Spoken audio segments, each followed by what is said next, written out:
Hallo, wir haben eine neue Wohnung und Sie können gerne mal reinkommen. Es gibt eine kleine Roomtour. Ja, es ist jetzt noch alles sehr hallig. Wir sind das erste Mal gerade richtig drin.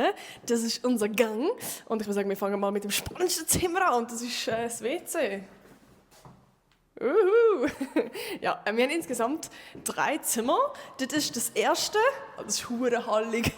Aber ich glaube, das wird unser Wohnzimmer, I guess. Vielleicht so da Couch, da der Fernseher. Und Esstisch und so. Ja, wir müssen schauen. Wir haben noch nicht so einen fixen Plan. Aber ja, da geht es weiter in die Küche. Also das Gelbe kommt weg, das finden wir nicht so schön. Aber sonst ist es cute, es hat da hinten so ein bisschen einen Space, wo man dann ein Tischchen tun und der Balkon da ist auch recht riesig.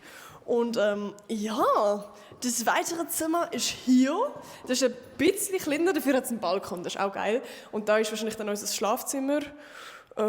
Ja, genau. Ich mache nachher sonst mit dem weiter schnell.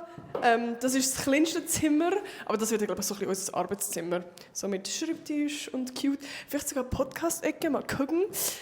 Ja, und da ist noch das Bad mit Badewanne. Das ist auch schon alles. Das wird toll, cool, yeah. Und ich mache dann eine Roomtour, wenn wir es fertig eingerichtet haben. Tschüssi!